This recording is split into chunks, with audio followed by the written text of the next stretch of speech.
بسم الله والحمد لله والصلاة والسلام على رسول الله، أما بعد. النهاردة مع موضوع الحلقة التاسعة، وهو جدول تغذية طيور الزبرة فينش. والحلقة كان طلبها أحد الأخوة من العراق، وإن شاء الله نقدم معلومة مفيدة للجميع.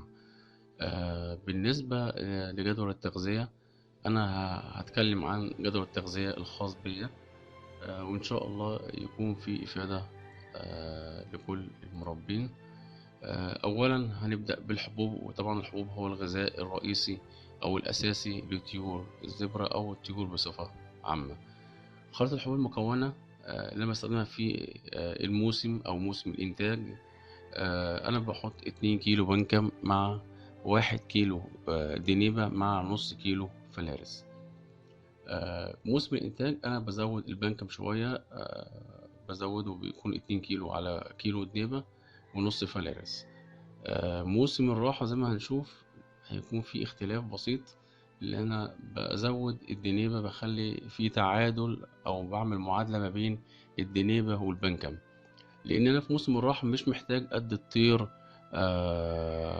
دهون بشكل كبير. البنكم فيه نسبة دهون عالية، فأنا مش عايز أديله دهون لأن هو فترة راحة. أولا مفيش مجهود بيعمله. العصفور طبعا في فترة قلش. انا مش حابب ان العصفور يكون عندي بلياقته الطبيعيه، لذلك انا بعادل ما بين البنكم والدنيبه في فتره الصيف. بالنسبه للحبوب التانية اللي ممكن تستخدم، مثلا زي الفجل والجرجير والكتان، ويمكن بذور البرسيم، واي بذور ممكن تستخدمها هتكون مفيده ان شاء الله للطيور، ولكن لازم تعود الطيور على وجودها دايما في الخلطة بتاعتك، بحيث ان هو يبدأ ياكل منها.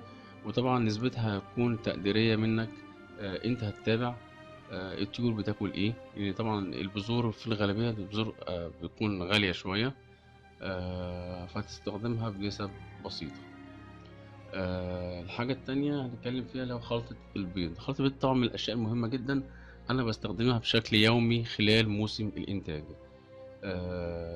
ولكن في الصيف أو في فترة الراحة بستخدمها يومين بس في الأسبوع.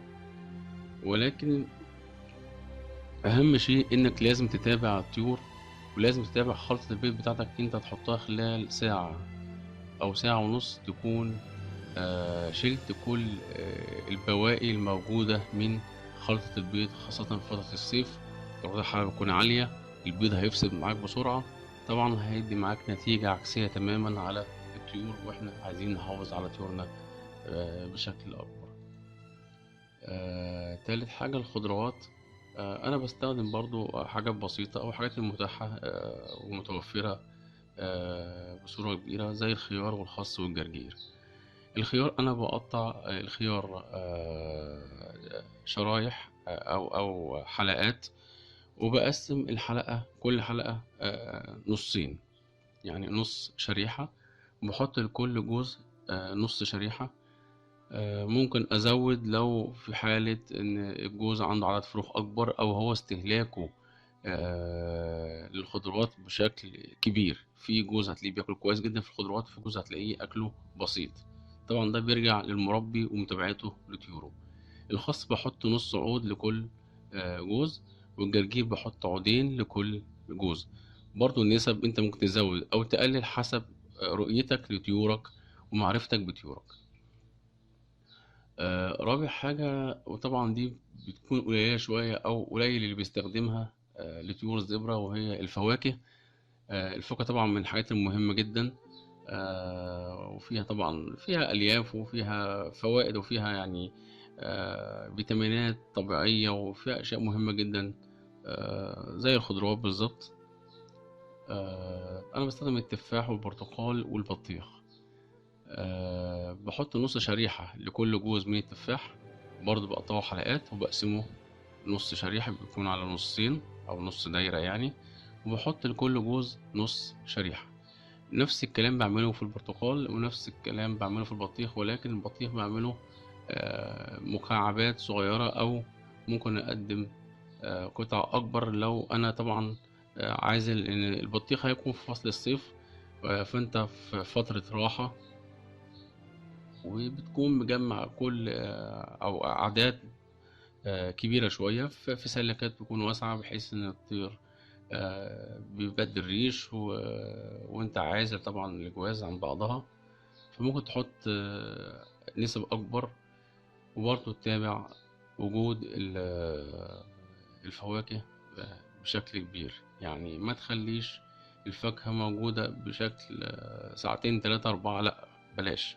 يعني انت ممكن تحط مثلا ساعة ساعتين بالكتير تكون شلت كل البواقي، بحيث برضو الحاجة ممكن تفسد في الحر.